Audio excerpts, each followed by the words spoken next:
존 오웬이 거의 뭐 삼위일체 하나님과의 교제, 그러니까 그 연합이라는 개념을 예수님과만 두는 게 아니라 우리가 예수님과 연합하는 게 여기 요한일서 이렇게 주의하면서도 나오고 또 이 책에서는 아가서 주의하면서도 나오거든요. 원본을 보면 굉장히 뭐 히브리어도 쓰고 헬라어도 쓰고 뭐 굉장히 많아요. 아마 라틴어도 좀 썼을 것 같은데, 우리가 누리는 교제가 예수님을 통해서 성부랑 누리고 또 그 성령을 통해서 우리의 마음이 변화되어지는 것이 실제적으로 아마 역사적으로 가장 깊게 정리한 게 이 존 오웬의 교제라는 책입니다.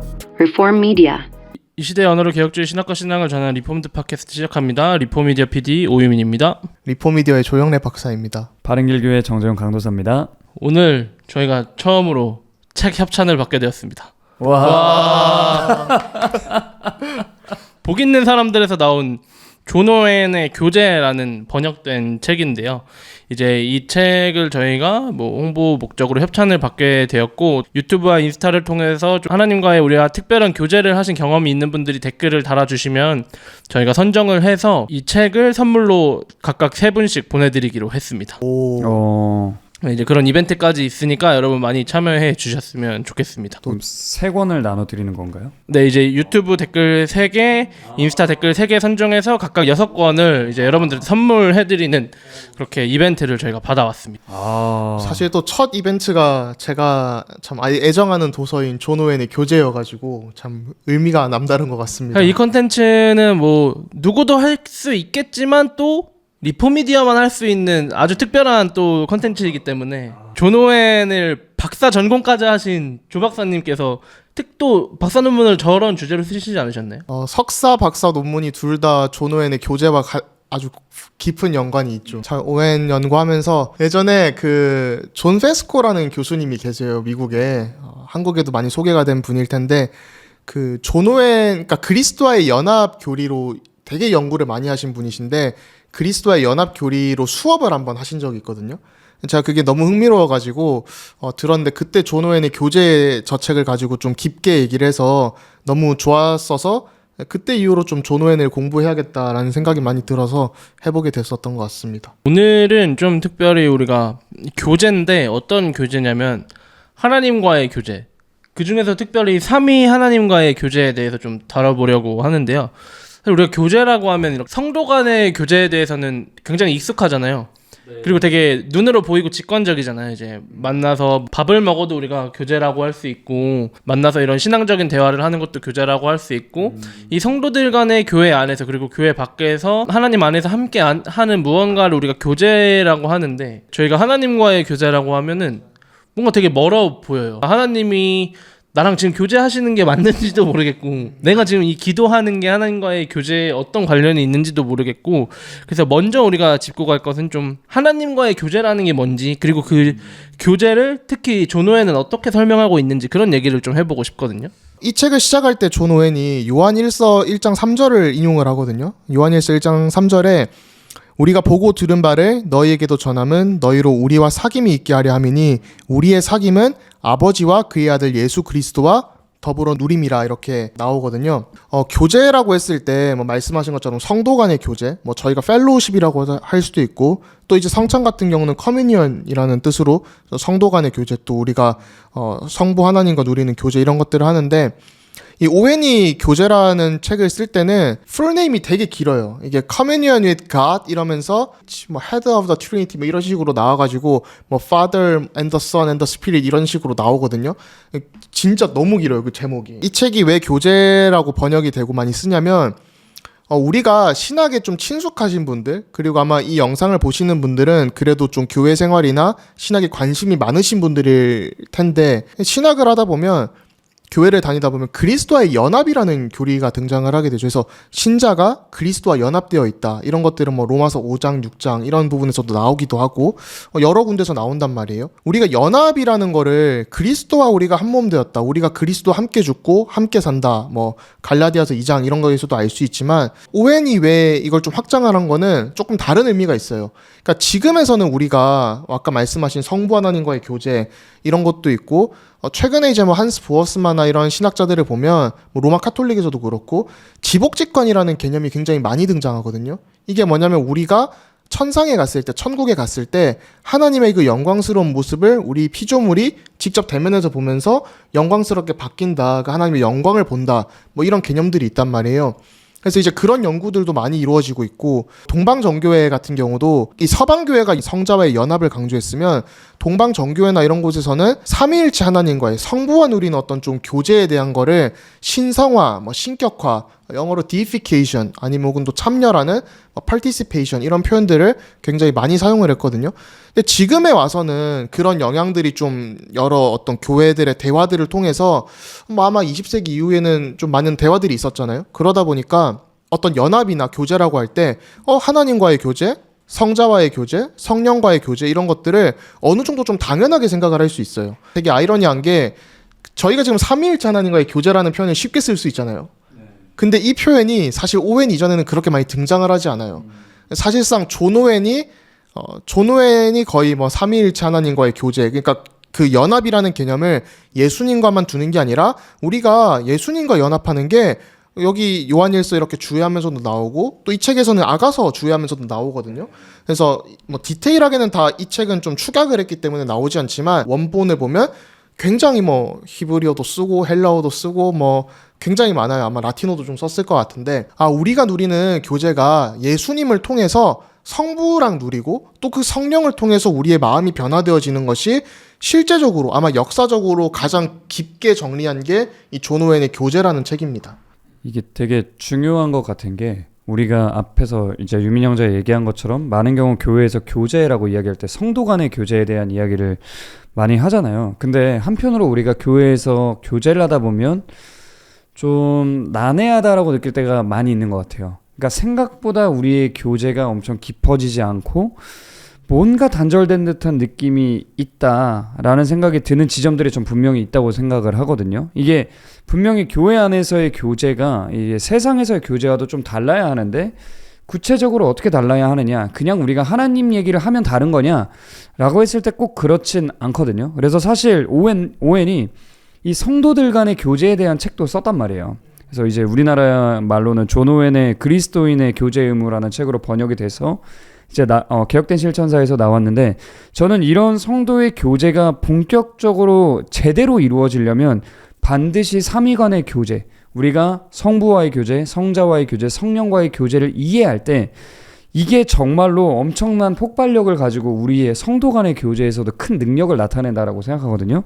그래서 저는 이제 예전에 이 책을 처음 봤을 때 상당히 의미가 있다. 왜냐면 저는 어렸을 때 좀 궁금했거든요. 그러니까 하나님을 여러분 누리세요? 근데 어떻게 누리는 건지 잘 모르겠는 거예요. 내가 성자 하나님을 누린다?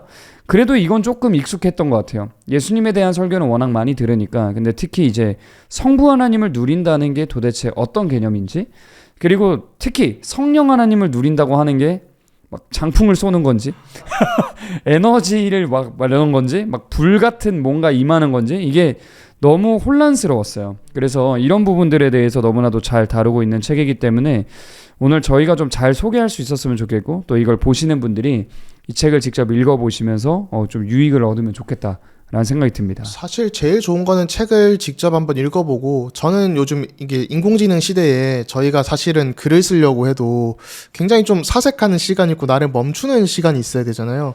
그런데 뭔가 요즘 시대는 뭔가 빨리 처리를 해야 되고 효율성을 뽑아야 되고 이런 시대이기 때문에 저희가 정작 좀 멈춰서 생각하고 기도하는 시간들이 좀 많이 부족해지는 게 아닌가.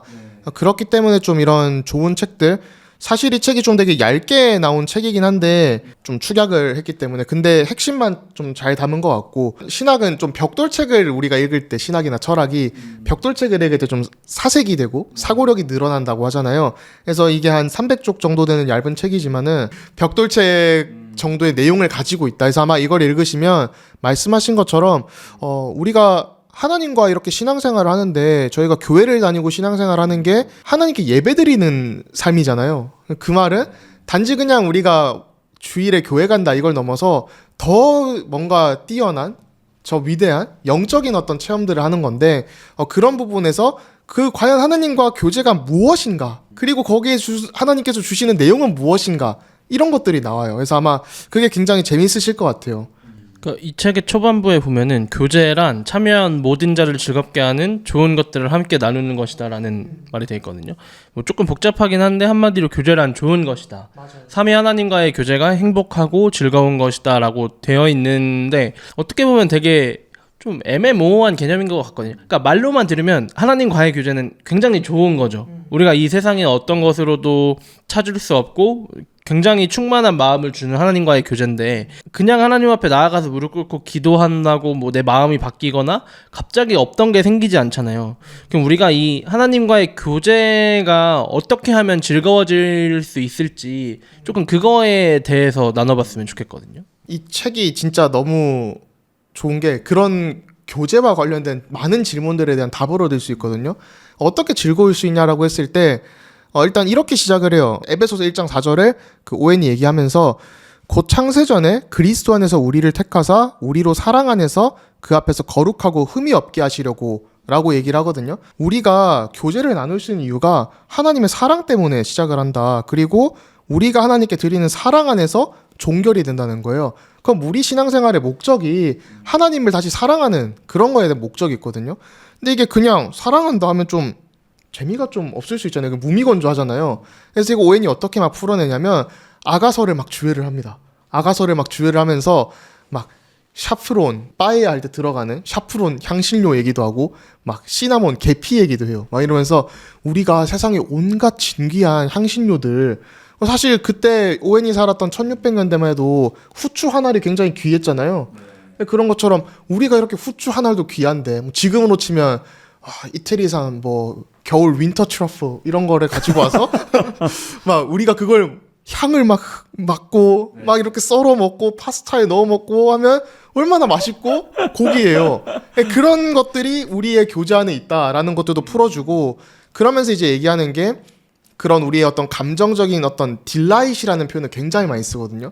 그런 딜라이트함도 있고 좀 달콤함 이런 것들도 있고 또 한편으로는 우리가 이런 교제를 나누는 게 하나님의 사랑에 근거했는데 그런 게 어떤 사랑인지 또 우리가 예수님과 또 하나님과 가지는 관계는 어떤 관계인지 이러면서 영적 싸움에 대한 얘기도 하면서 우리가 하나님과 가지는 관계는 단순한 그냥 친구 관계가 아니라는 거예요.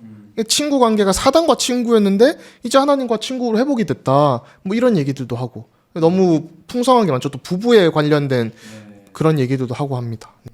그래서 이게 사랑이라는 걸 그냥 사랑적인 측면으로만 오웬이 설명하지는 않더라고요. 이제 우정의 측면으로도 많은 부분을 설명하고 있고 이게 상당히 되게 흥미로운 내용이 많은 것 같은데 근데 이런 생각은 좀 많은 분들이 할 수 있을 것 같아요. 우리가 죄악된 피조물인데 전적으로 타락했는데 그러면 도대체 우리가 어떻게 무한히 거룩하신 하나님과 그런 사랑을 나누고 우정을 나눌 수 있냐. 그러니까 사실 이제 성경을 보면 이제 구약에서부터 모든 인물들이 하나님을 마주하면 살려달라는 반응이잖아요. 왜 그러냐? 내가 무한히 거룩하신 하나님 앞에서 내가 나의 죄로 인해 죽게 되었구나 라는 인식을 갖고 그렇게 두려워하는데 그러면 우리는 도대체 신약시대에 살고 있는 우리는 어떻게 이제 하나님과의 교제에 참여할 수 있냐?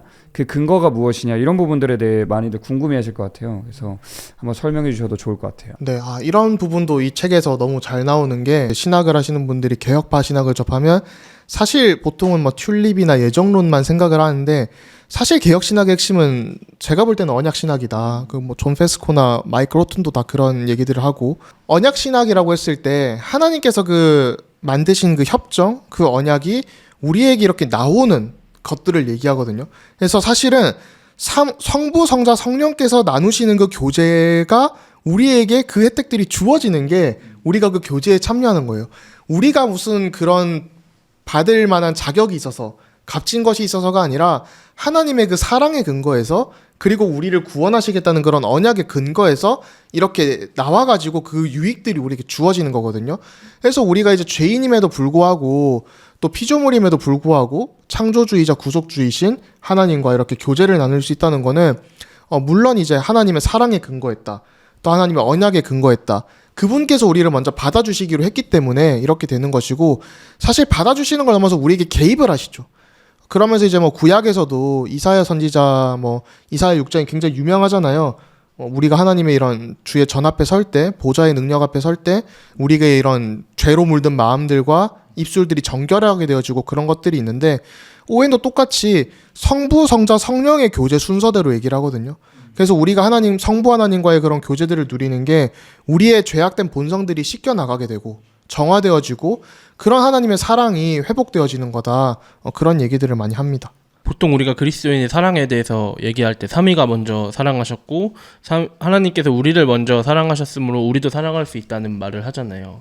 그럼 교제도 비슷한 느낌인 건가요? 네, 맞아요. 그래서 사실은 하나님의 사랑에 더욱더 참여하는데 뭔가 적극적으로 그런 사랑의 끈에 참여한다고 얘기를 할 수 있어요. 뭐 이제 제가 박사 논문을 쓸 때 아마 석사 논문에서도 조금 썼었고 박사 논문에서도 쓴 주제인데 존 오웬이 이런 교제에 대한 주제나 그런 참여에 대한 주제를 이 책에서만 얘기하진 않거든요.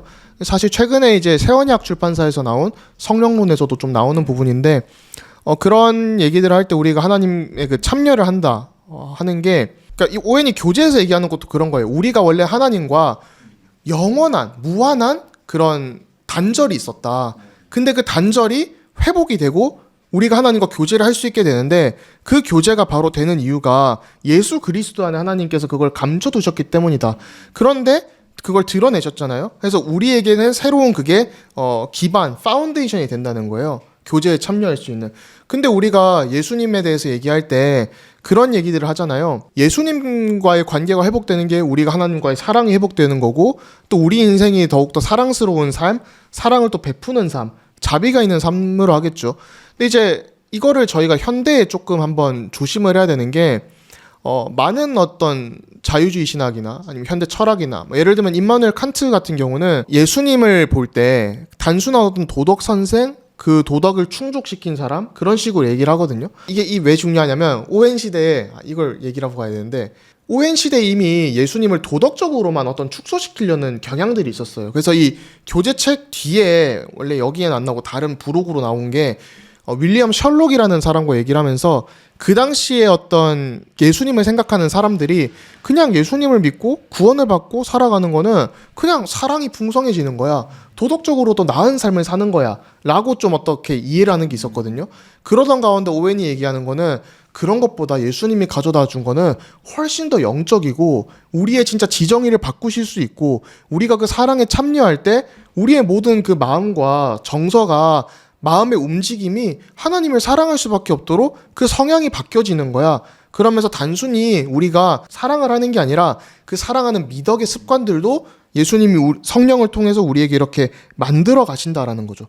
그래서 이게 교제라는 게 단순히 내가 하나님이랑 아마 소풍을 가는 그런 교제가 아니라 우리의 마음속에 좌정하셔서 그걸 어떻게 풍성하게 바꿔가시는가에 대한 그런 얘기들을 좀 하고 있습니다. 저희가 조금 더 본격적으로 들어가서 좀 순서대로 좀 살펴보면 좋겠다는 생각이 들거든요. 우리가 도대체 성부와의 교제는 어떻게 누리는 것이고 성부와의 그 교제 안에 담긴 특성이 무엇인지 성자와의 담긴 특성은 무엇이고 또 성령과의 안에 그 교제 안에 담긴 특성이 무엇인지 이런 부분들을 좀 하나씩 살펴보면 참 좋겠다는 생각이 드는데요. 성부와의 교제의 특성이 어떤 부분인지를 좀 간단히 설명해 주셔도 좋을 것 같아요. 좀 특징적인 게 뭐가 있냐?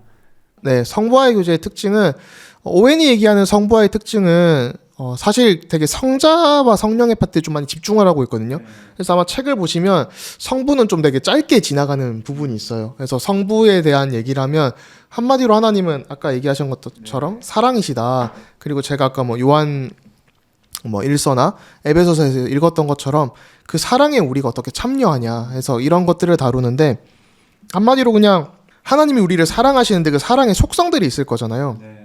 그 어떤 사랑이냐 뭐 이런 얘기도 좀 나누고 그 다음에 우리를 위해서 그 사랑이 결국은 은혜가 이렇게 풍성하게 나오는 건데 자 언제 한번 하다가 그 이마네이션 앤 리마네이션이라는 단어를 쓴 적이 있어요. 그 발출되고 다시 돌아가는 그래서 하나님께서 주시고 그걸 다시 받으시는 이런 게 나오거든요. 그 개념들이 사실 오웬의 신학에 나오고 뭐 조나단 에드워즈의 신학에 나오고 많은 신학자들의 책에 나와요. 뭐 최근에 지복직관에도 그렇게 나올 거고 그래서 하나님께서 성부 하나님께서 이 언약 관계 안에서 우리를 사랑하시겠다고 이렇게 한 거를 드러내시고 우리를 사랑하시겠다는 게 그분의 뜻인 거예요. 선하신 뜻. 그러면서 우리를 통해서 다시 그 사랑을 받으시겠다.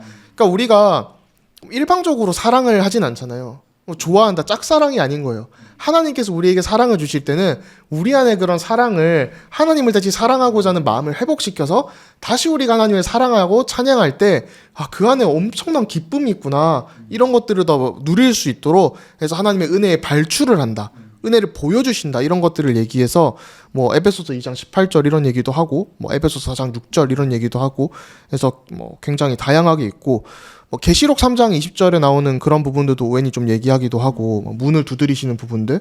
그래서 좀 우리가 하나님의 사랑을 생각할 때 뭐 여러 가지 얘기를 할 수 있잖아요, 하나님의 사랑에 대해서. 근데 우리와 특별히 관계를 가지시는 사랑에 대해서 이 책을 좀 보시면 되게 도움이 될 것 같다 싶습니다. 그럼 성부와의 어떤 교제의 특징은 사랑으로 이어지는 그런 거네. 그쵸. 사랑이랑 이어지는데, 또 아까 저희가 개혁신학적인 관점에서 사실 이 당시에, 17세기 당시에 오웬이 이제 1616년부터 83년까지 살았고, 그 다음에 이제 오웬의 주요 저작들이 한 40년, 50년, 60년 이때 나왔단 말이에요.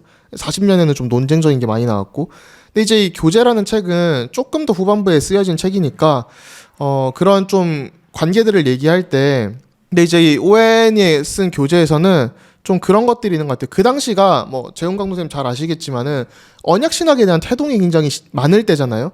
그러다 보니까 구속 언약이라고 하죠. 성부께서 작정하시고 성자께서 완성하시고 성령께서 적용하시는 그런 어떤 구속 언약들, 또 은혜 언약들, 성자를 통해서 창세기 3장 15절에 약속하신 그 말씀을 이렇게 완성시켜 나가시는 그 구속사에 대한 이해, 이런 것들이 오웬의 주된 관심사 중 하나였어요. 그래서 단순히 그냥 우리가 하나님을 사랑한다, 뭐 그런 게 아니라 성부 하나님의 사랑은 우리를 구원하시기 위한 모든 구원의 경륜을 포함한다.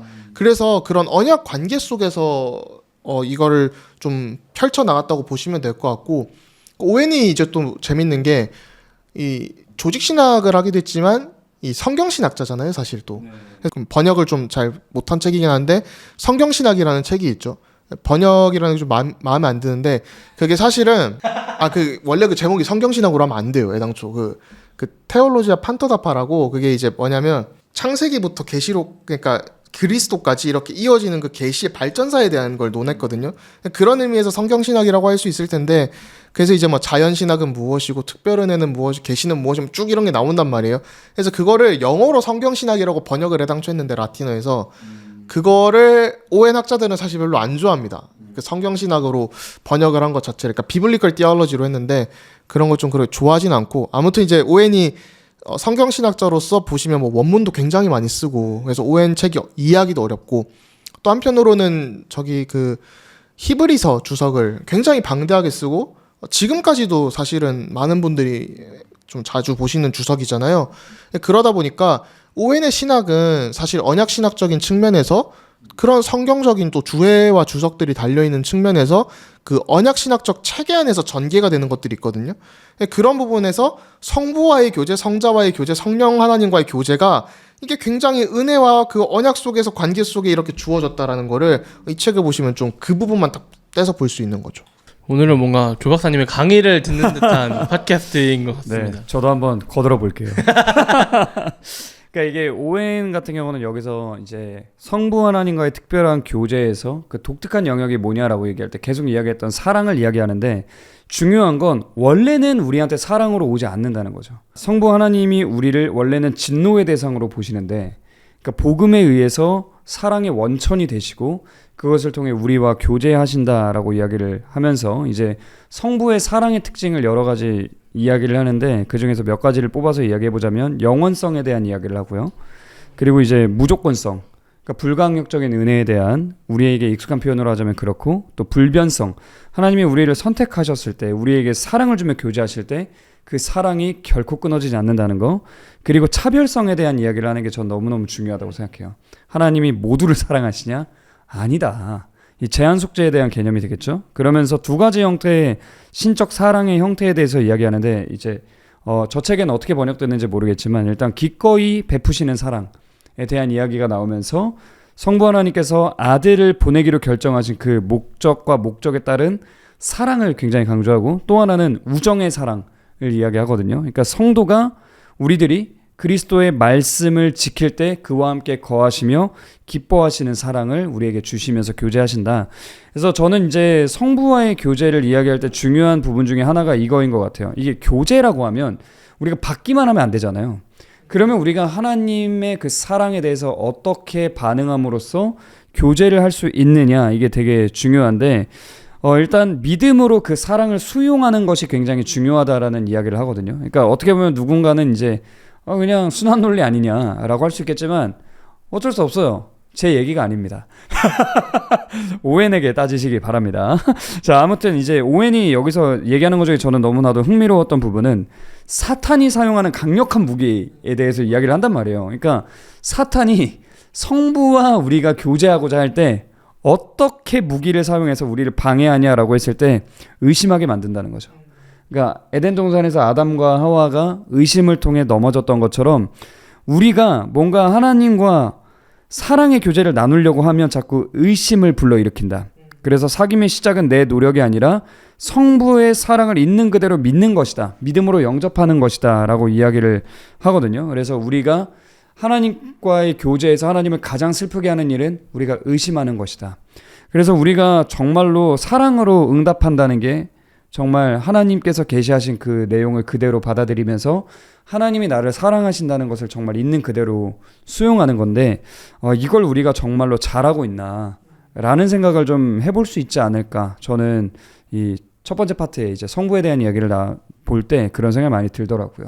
이제 저희가 성부, 성자, 성령의 교제에 대해서 알아볼 건데 성자와의 교제에 대해서는 책을 통해 알아보셨으면 좋겠습니다. 저희가 다 말하면은 책을 안 보실 거기 때문에 사실 오늘은 저희가 좀 성령에 대한 얘기를 많이 하고 싶기는 해요. 왜냐면 워낙 논쟁적인 주제이기도 하고 저희가 옛날에 팟캐스트에서 한번 말했지만 개혁파의 성령론이 약하다라는 오해, 그거를 이제 풀려면 사실 존 오웬이라는 인물을 빼놓을 수가 없잖아요.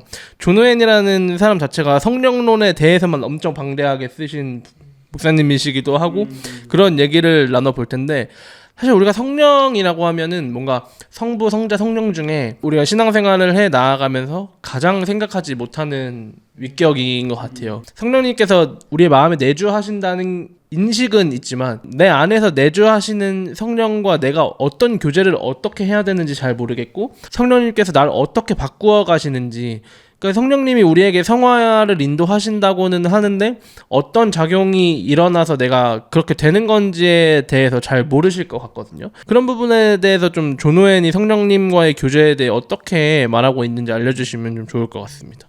성령과의 교제에서, 그러니까 성령에만 해당하는 게 아닌데 저희가 그러잖아요. 이제 많은 신자분들이 예수님께 기도하는 건지 성령께 기도하는 건지 뭐 성부께 기도하는 건지 이런 것도 좀 되게 어려워하시고, 그 다음에 이제 또 삼위일체 하나님과의 교제가 뭐 삼위일체 교리 안에서 그리스도의 그 계시의 심장박동이 뛰고 있다고 바빙크가 얘기했다 뭐 이런 식으로 유명한 말들이 많은데, 실제로 우리가 말씀하신 것처럼 분명히 우리가 삼위일체 하나님과의 교제를 얘기하는데 왜 성령 부분은 좀 약하나 이런 건 얘기도 하는데, 오웬이 얘기하는 부분은 좀 이런 게 있어요. 그 삼위일체 하나님과의 교제, 성삼위 하나님과 교제를 하는 게 엔터테인먼트 같다라는 표현을 써요. 그러니까 엔터테인먼트라는 단어가 실제로 여러 번 등장을 해요.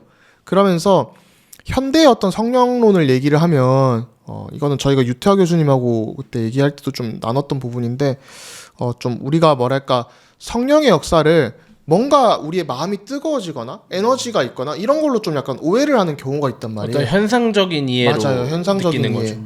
근데 오웬이 얘기한 부분은 그런 현상들이 중요한 게 아니라 우리의 마음속에 실제로 임재하셔서 우리의 성향들과 습관 그리고 사랑을 바꾸어 가시는 게 중요하다. 그래서 우리가 그리스도인으로서 이 삼위일체 하나님과의 교제에 참여한다는 것, 그러니까 이게 참여하라고 우리가 초대를 받은 거예요. 이 다 돼 있는 잔치에 우리가 초대를 받아서 거기서 더불어 먹고 마시면서 우리의 이런 심령들이 변화가 된다라고 이해를 하면 될 것 같아요. 약간 다 차려진 밥상에 밥숟가락 하나 올려. 사실 그런 거죠. 그런 거네요. 근데 이제 오웬이 뭐 그렇다 좋은 것만 얘기하는 건 아니고, 아까 말씀하신 것처럼 우리가 얼마나 비참한 죄인이고 우리에게 죄가 어떻게 전가되었고, 그래서 이 사랑은 우리의 노력으로 받을 수 있고 우리의 선택으로 받을 수 있는 게 아니라 하나님께서 우리를 선택하시고 우리에게 그 은혜를 주셔서 그런 좀 참여를 할 때 그 실제로 우리가 그런 얘기들을 많이 쓰잖아요. 진짜 하나님을 좀 우리가 인격적으로 만나면 좋겠다. 저희 자녀들이 특히 인격적인 만남 뭐 이런 얘기를 많이 하는데 실제로 그런 것들을 어떻게 우리가 인격적으로 만날 수 있을까요? 라고 했을 때 오웬이 얘기하는 거는 성령께서 우리에게 교회가 이제 그리스도와 관계 속에서 부부 관계로 등장을 하잖아요. 신부 관계로 등장을 하잖아요. 그런 것처럼 이정규 목사님 나오셨을 때도 정말 예수님이 가장 2000년 동안 가장 힘든 결혼 결혼 생활을 생활을 하고 하셨다. 있다고 얘기해 주고 가셨는데 그런 멘트들이 사실 이제 오웬의 책에서도 많이 찾아볼 수 있는 거여서 그런 좀 많은 분들의 사고를 따라가려면 이 교재를 보시면 좋을 것 같다 싶고 또 우리가 이렇게 참여를 하면서 단순히 우리가 뭔가 신앙생활을 하는 게 아니라 내 마음이 어떻게 실제로 바뀔 수 있을까? 내가 어떻게 성령의 역사를 나의 삶 가운데 느낄 수 있을까? 이런 것들을 이 책에서 좀 많이 볼 수 있는 것 같습니다. 성부는 사랑, 성자는 은혜, 성령의 위로 약간 이런 식으로 정리가 돼 있잖아요. 근데 이런 식으로 도식화하다 보면은 어떤 분들은 뭔가 성부에게선 이걸 느껴야 되고 성자에게선 이걸 느껴야 되고 성령에선 이걸 느껴야 되니까 뭔가 어떻게 뭐 삼신론적으로 생각하는 분들이 계시지 않을까 하는 걱정이 들거든요. 그럴 수도 있겠네요. 근데 그러니까 이게 사실은 하나의 그 본질에 참여하는 거잖아요. 우리가 하나님과 이렇게 교제를 나누는데 그 하나님의 은혜가 어떻게 우리에게 구체적으로 이렇게 실현되고 있냐라는 거를 이해하려고 하다 보니까 사실 이런 삼위일체 하나님과의 어떤 뭐좀 경륜적 삼위일체 뭐 이런 것들이 나오게 되는 건데 그건 좀 도식화하는 것보다는 진짜 우리가 그냥 예수님과 교제를 누려도 성령님과 교제를 누려도 성부와 교제를 누려도 결국은 이게 한 묶음이라는 거예요. 그러니까 이게 같은 사랑인데 우리한테 다가오는 그런 측면이 다르다고 이해해도 되는 거. 그러니까 좀 이렇게 이해하면 좋을 것 같아요. 하나님은 본질이 하나시잖아요. 그러니까 세 위격이지만 한 동일 본질 세 위격이시니까. 근데 이 동일한 본질 안에서 나타나는 아름다운 하나님의 그 빛깔이 있는데 이걸 우리가 다 누리기 위해서는 이제 어떤 빛깔을 조금 더 우리가 선명히 볼 수 있는 우리의 유한한 지식에서 선명히 볼 수 있는 측면이 있고 또 어떤 빛깔을 우리의 유한한 지식으로 볼 수 있는 측면이 있기 때문에 그러니까 예를 들어 다이아몬드가 이렇게 있는데 하나지만 어느 각도에서 분야에 따라서 빛깔이 다르잖아요.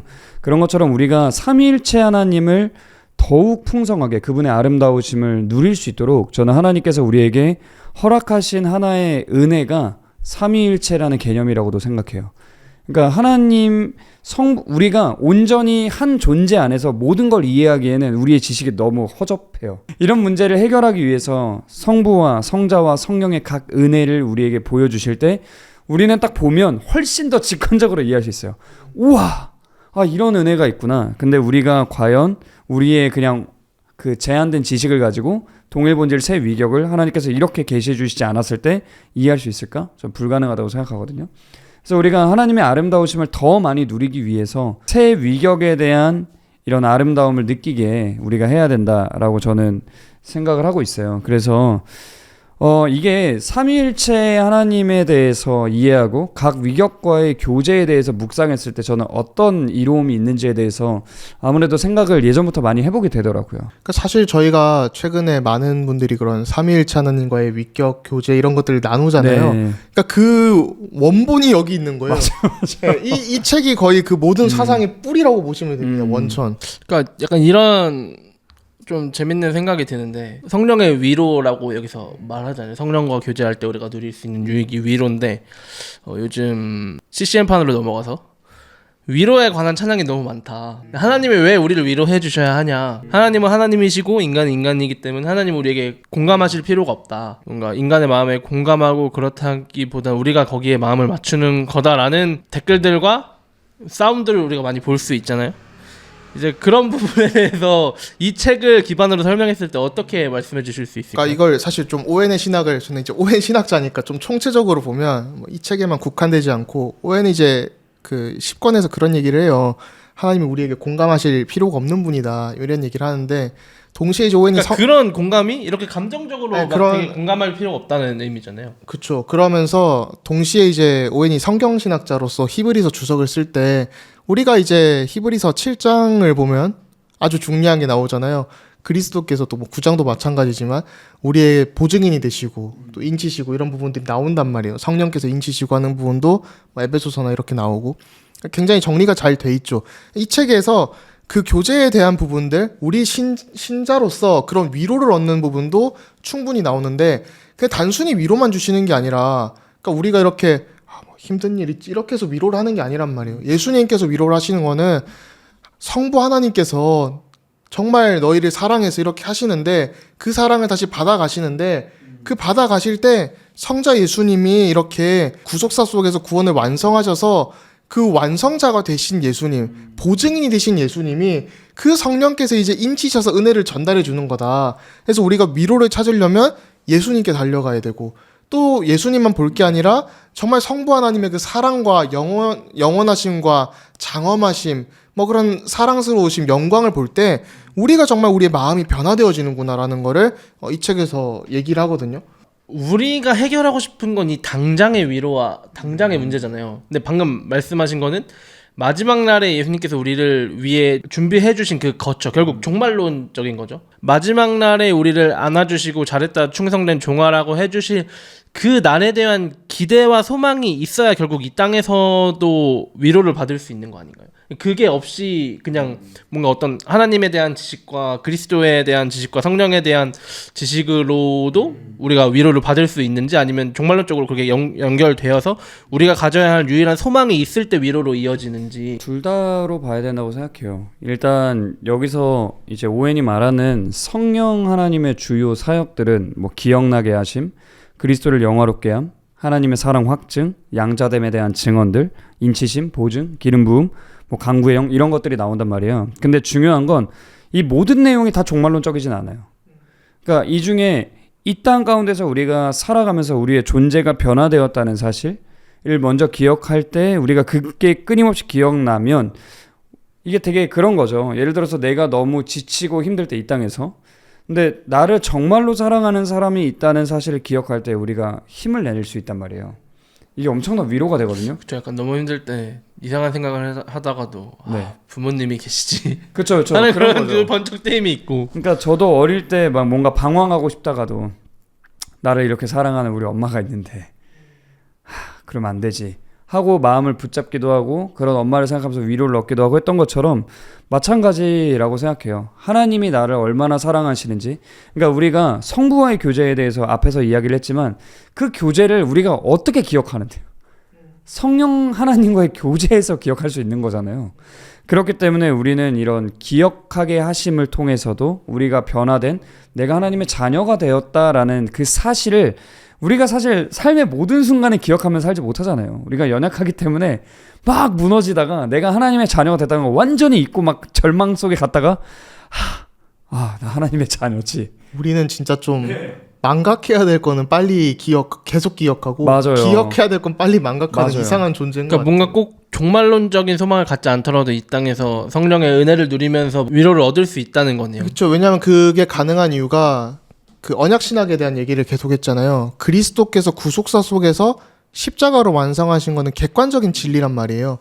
그렇기 때문에 우리가 사실은 종말도 보지만은 십자가라는 이렇게 좀 백워드로 볼 때, 다시 뒤로 볼 때, 역사의 뒤를 볼 때, 예수님께서 우리를 위하여 죽으시고 또 부활하신 그런 것들을 볼 수 있고, 오웬이 이제 성령론 관련해서 얘기를 하면서 아까 말씀하신 것처럼 마음의 이런 감동들 얘기를 했는데, 우리 마음 속에 원동력으로 작용을 하세요. 오퍼레이션이라는 표현을 굉장히 많이 쓰거든요. 그러니까 인격적으로 성령과의 교제를 가진다는 게 사실 애매모호하잖아요. 이거를 그럼 진짜 우리가 뭔가 어떤 능력을 받았나 이렇게 할 수 있는데, 그 부분을 오웬이 성령께서 위로하시고 우리 마음 속에서 생각나게 하시고 기억나게 하시고, 또 때로는 이제 그리스도와 예수님과 이렇게 친구 관계처럼 만들어주시고, 또 한편으로는 그런 얘기도 해요. 우리가 순종하는 일들을 하면, 많은 분들이 이제 신앙생활을 처음 하다 보면, 또 신앙생활 하다가 번아웃이 오면 내가 신앙생활 하는데 좀 힘들다, 지친다, 이런 때가 있잖아요. 순종하는 게 버겁다. 뭐 저희도 이제 성경 통독을 매일 하고 있지만은 좀 버거울 때가 있어요. 이번 주 지금 예레미야를 읽고 있는데 지난주와 이어서 버겁네요. 네. 이제 이게 버겁지 않다고 하면 사실 또 살짝 이상할 수 있거든요. 레위기, 역대하, 예레미야는 사실 좀 버거운 게 맞아요. 근데 이제 이런 것들이 우리가 버겁다고 해서 막 무너지고 이러는 게 아니라, 사실은 우리가 성령께서 이런 힘도 주시고 또 기억하게 하시고 그 순종에 대한 좀 얘기를 하고 싶은데, 성령께서 우리에게 이렇게 역사하시는 게 뭔가 초자연적으로 역사하시는데, 그 초자연적으로 역사하시는 게 뭔가 이상하게 뭐 어떤 능력을 받아서 우리 뒤에서 막 빛이 나고 이러는 게 아니라, 근데 실제로 이제 그 당시에는 그런 좀 일들이 많았기 때문에 지금도 똑같죠. 그렇죠. 그래서 그런 게 아니라 우리 마음속에 힘을 주셔서 말씀에 순종하게 하시는, 그래서 순종이라는 단어도 굉장히 많이 써요. 그래서 신앙생활의 본질은 우리가 순종하는 거고, 그 순종하는 것이 단지 어떤 짐이 되는 것이 아니라 정말 예수님의 멍에가 가볍고 그런 우리에게 더 힘이 되어지는, 그래서 뭐 love and kindness 이런 걸 굉장히 많이 쓰거든요. 성령께서 우리에게 위로자가 되신다, 이런 것들이 많이. 좀 재밌는 상상인데 만약에 이위일체였고 성령이 없었다면 어떤 일이 벌어졌을까? 일단 결정적으로 저는 한 가지 큰 문제가 생긴다고 생각해요. 오웬의 논지를 따라가면 이제 Spirit of Supplication이라는 말을 쓰거든요. 그러니까 간구의 영을 주시기 때문에 우리가 기도를 못하게 된다는 거예요. 결국에 성령이 없으면. 성령이 안 계시면. 그러면 일단 우리가 삶의 자리가 다 무너진다고 저는 생각해요. 왜냐하면 하나님이 나를 사랑하신다는 걸 내가 믿어야 돼요. 근데 어떻게 믿어? 눈에 보이지도 않는데. 내가 믿어야 되고, 또 예수님이 나를 위해 십자가에 못 박혀 죽으셨다는 걸 내가 억지로 믿어봐야 돼요. 그리고 양자의 영을 받을 수 없어요. 보증이 없어요. 그렇기 때문에 우리는 결국에 신앙의 모든 부분이 무너지기 때문에 저는 이위일체가 되어서는 안 된다. 그리고 사실 예수님께서 우리와 함께 하지 않으셔도 성령으로 이제 함께 하시기 때문에 우리가 의지할 수 있는데, 안 하면 뭐 예수님의 몸을 찾아 떠나자 이런 어드벤처가 생기지 않을까. 원피스네요. 네. 요즘 원피스 앵무새 설이 핫하던데. 저도 어제 봤습니다. 이제 성령이 없다고 생각하면 저희가 믿음에 있어서 객관성과 주관성에 대해서 좀 많이 말하는데, 주관적인 신앙만을 했어야 되지 않을까. 어쨌든 느낌밖에 없는 네, 거죠. 우리가 그리스도께서 나를 위해 죽으셨고 내가 그걸 믿는 거는 성령께서 우리한테 그런 객관적인 진리를 믿을 수 있도록 허락해 주시는 건데, 그런 허락이 없으면 그냥 내가 예수님이 느껴질 때는 있는 것 같고 안 느껴지면 없을 것 같고, 되게 엄청 갈팡질팡하면서 하나님이 있는지도 없는지도 모르겠지만 믿어도 본전이니까 믿는 그런 신앙생활을 계속 지속해야만 했을 것 같은 생각이 들어요. 그 사실 개혁파 신학이 좀 성령론을 많이 안 다룬다는 오해들을 하는데, 오웬의 책에서 그런 표현도 써요. 뭐 Spirit of Burning 이런 것도 하거든요. 진짜 불타는 마음을 주시고 우리에게. 오웬이 이제 아리스토텔레스 철학이나 뭐 아퀴나스나 이런 것들도 굉장히 친숙했는데, 그 당시 이제 그 옥스포드에서 공부를 했기 때문에, 그러다 보니까 우리 성령께서 이렇게 만들어 가시는 그 마음의 습관들을 굉장히 얘기를 많이 했거든요. 그래서 우리 성령이 임할 때 진짜 우리가 더 그리스도인답게 살아갈 수 있고, 더 인간답게 살아갈 수 있고, 사람답게. 또 이제 뭐 아까 종말론 이런 얘기도 하셨지만은, 고난을 지나가면서도 성령을 근심하게 하지 말라. 또 성령께서 그래서 위로를 주신다는 게, 우리가 고난을 지나갈 때도 그 고난을 해석하는 방법, 그런 것들이 우리가 성령을 볼 때 해결될 수 있구나라는 걸 좀 보게 하시는 것 같아요. 제가 이거 좀 다른 얘기인데, 저번에 스탄토랑 하면서 되게 말 엄청 잘했잖아요. 그러면서 목사님이 나도 전공 얘기하면 저 정도는 하지 했는데, 진짜 그 정도 하시네요. 아직 다 안 했는데. 저는 너무 웃겨. 그러니까 저는 이제 한국에서 개혁주의 신학의 성령론이 약하다라는 그 말이 자꾸 나온 이유가, 어떻게 보면 오순절 계통의 성령론을 개혁주의자들조차도 익숙하게 접해서인 것 같다는 생각이 많이 들어요. 방언을 하거나 좀 장풍을 쏘거나 신비한 은사가 일어나거나 이런 걸 자꾸 성령의 역사라고 생각하고, 그걸 우리가 사용할 수 있냐 없냐, 이건 되게 사실 신성모독이라고 저는 생각하거든요. 성령님을 어떻게 우리가 쓰고 말고가 어디 있어요. 그러니까 성령 하나님은 인격적이신 한 위격이시기 때문에 우리는 이제 그분과 교제를 해야 되는데, 그렇게 생각했을 때 결국에 우리가, 저는 좀 이렇게도 생각해 볼 수 있을 것 같아요. 요즘도 성경적 세계관 이런 것들이 유행인데, 우리가 강의하고 계시잖아요. 네, 강의도 해가지고. 근데 제가 이제 성경적 세계관이라고 했을 때 그런 생각이 많이 들더라고요. 성경적 세계관으로 사람이 산다? 현실적으로 가능한 일인가? 성령과의 교제가 없으면 절대 불가능해요. 그러니까 삶의 모든 기준을 하나님의 뜻에 내가 맞춰보겠다라는 이미지를 갖는 것 자체가 성령의 말도 안 되는 역사거든요.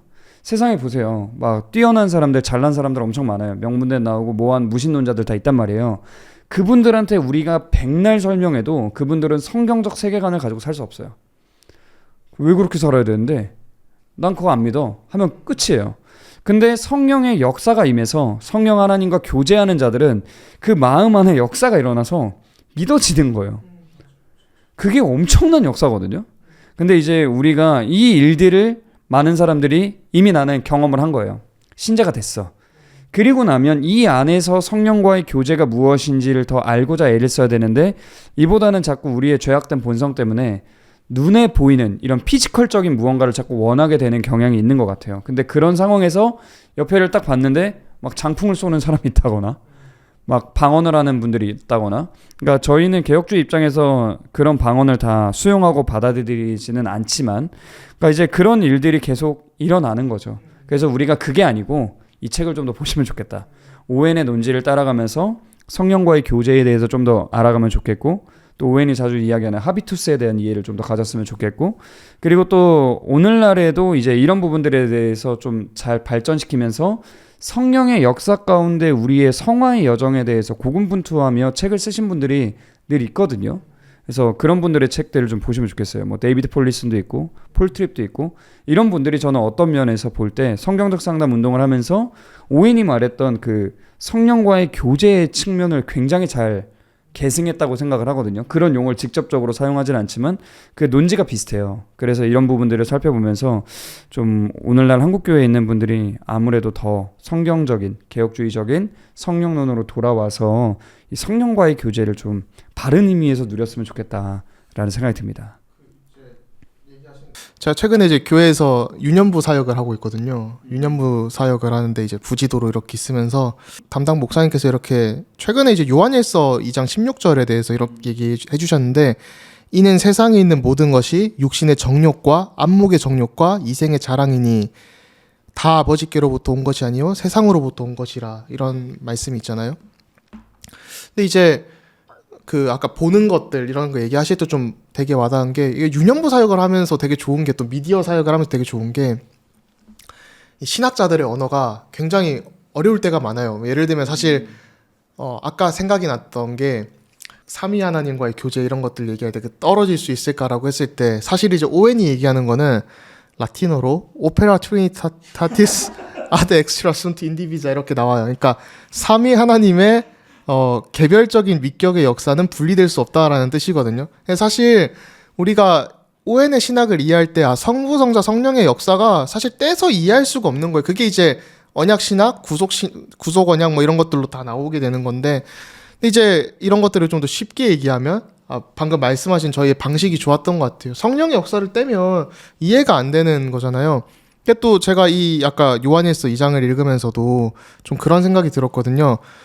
육신의 정욕할 때 우리가 단지 볼 때 내가 저걸 갖고 싶다, 탐하고 싶다, 안목의 정욕 이런 것들이 될 수 있는데, 이제 유년부 아이들에게 설명을 하려고 하니까 우리가 그냥 게을러서 자고 싶다 뭐 이런 얘기로 좀 더 성육신적인 좀 평이한 언어들을 해줘야 되는데, 그런 부분들이 이 오웬의 교재 책이 요즘 지하철 타면서도 되게 읽기 좋은 것 같아요. 이 사이즈가 이렇게 그냥 편하게 보면서 그냥 제가 요즘 가끔은 이제 좀 클래식 음악도 많이 듣고 뭐 여러 가지 많이 듣게 되는 게, 시끄러운 것들만 계속 들으니까 좀 이런 차분한 게 필요하더라고요.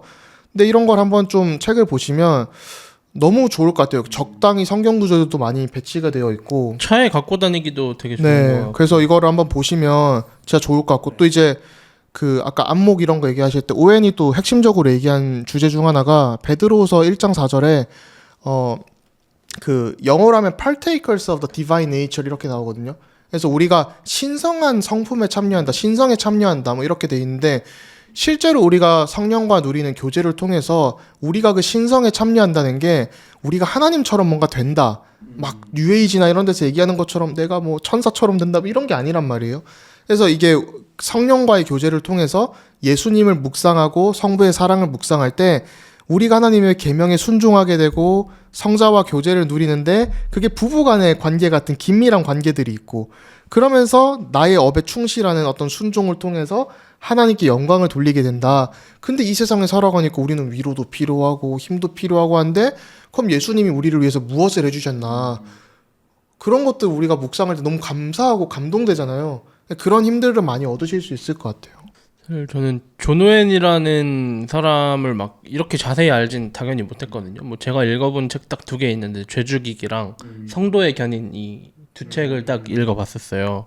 근데 조 목사님 만나게 되고 존 오웬이라는 학자에 대해 좀 더 알아가면서 이게 생각보다 엄청 방대하구나, 더 깊고 더 어렵구나 이거를 좀 더 알아가는 것 같고, 뭔가 저희 채널을 앞으로 계속 팔로잉 하신다면 이 존 오웬이라는 사람의 신학에 대해서 더 쉽고 재미있게 알려드릴 수 있을 것 같습니다. 네, 이런 책 홍보도 지금 어떻게 보니까 감사하게 협찬해 주셔서 하게 됐고, 앞으로 더 많은 출판사분들이 저희를 눈여겨봐 주셨으면 좋겠습니다.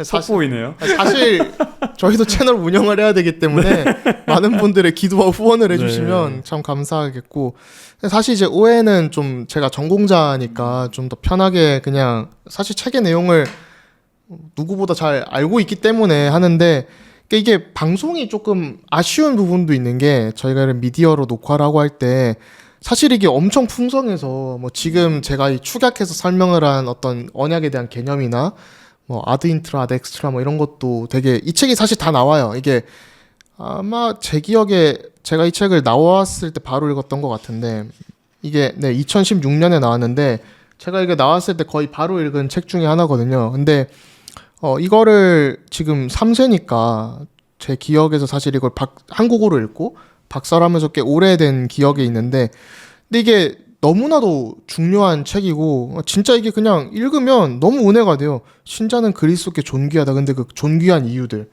우리에게 기쁨이 되시는 이유들, 이런 것들을 해주거든요.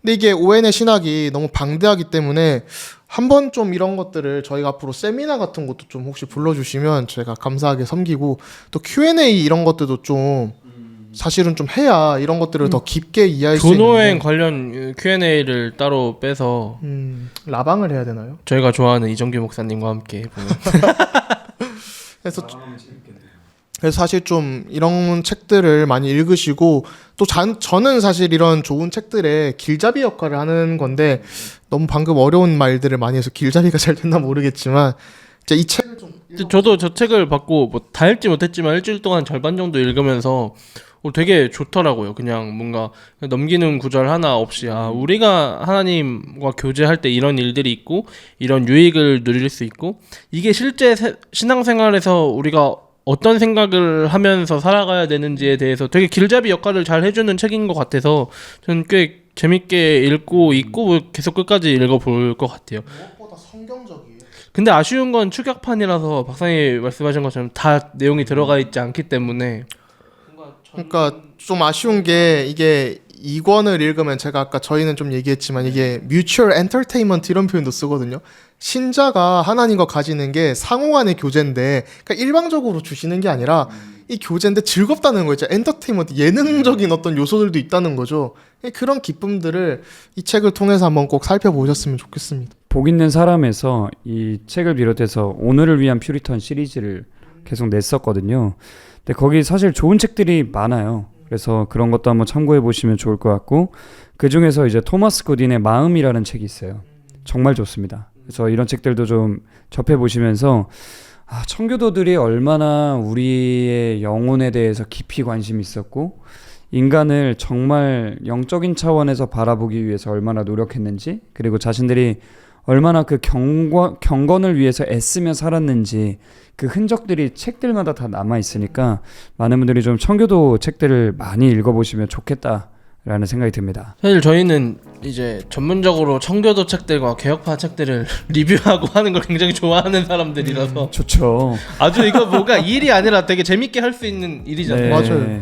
그래서 되게 즐겁게 할 수 있었던 것 같고, 사실 오해는 좀 부담이 되는 게, 일단 오해는 전공자니까 좀 잘해야 될 것 같은 느낌과, 그리고 그런 점에서 좀 편합니다. 저는 일단 MDB도 없기 때문에.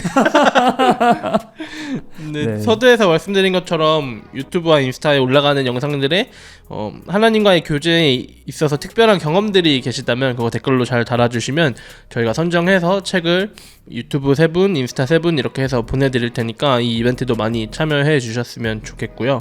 그럼 오늘 저희가 삼위 하나님과 교제한다는 것이 무엇인지 존 오웬이 쓴 복 있는 사람에서 나온 교제라는 책에 근거해서 좀 많이 다뤄봤는데 사실 못다한 얘기도 엄청 많잖아요. 지금 성자 얘기는 하지도 않았는데 1시간이 나왔습니다.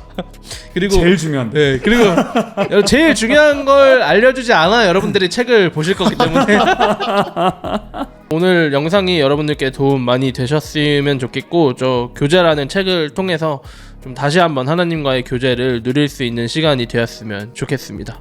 네, 오늘도 긴 시간 들어주셔서 감사합니다. 감사합니다. 감사합니다.